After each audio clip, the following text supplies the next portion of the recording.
In your Health Matters this evening, Dr. Rich Kuby from Prairie Spine and Pain Institute back with us tonight. We're going to kind of talk about the spectrum of things that are available if you're dealing with back pain. Generally, you stress that spine surgery doesn't have to be invasive, which is typically the case.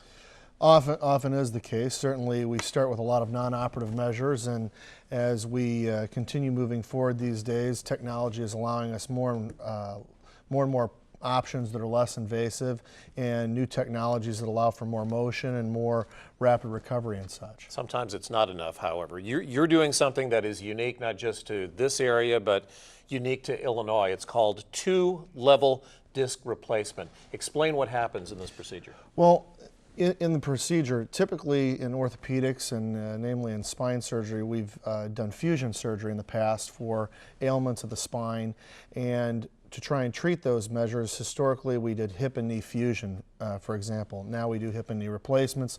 Most people have a loved one or a senior that they know that has had a procedure of that nature.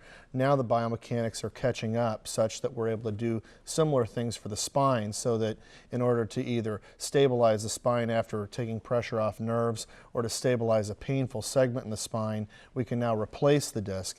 And much like we started with single-level cervical disc replacement, meaning in the neck, some 3 or 4 years ago, now we're doing two-level disc replacement, and so far I believe we're the only site in Illinois doing that. What kind of results are you seeing with this so far? So far, I mean, we've been doing it for about 5-6 months now, the multi-level, and so far it's been very good.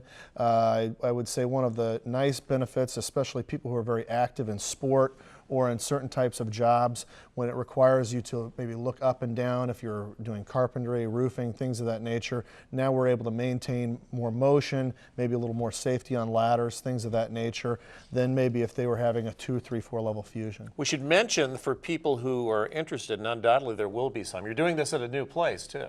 Well, a lot of the procedures we're still doing at Peoria Day Surgery Center, but our office, in fact, has now moved to a new location where we're providing more services, and we're now on North University Street. Okay. So. A lot of interesting things going on with the spine. You can find out more when you go to our website and go to Your Health Matters. Dr. Kuby, appreciate it. Thanks for coming in tonight. Thank you so much. Gina?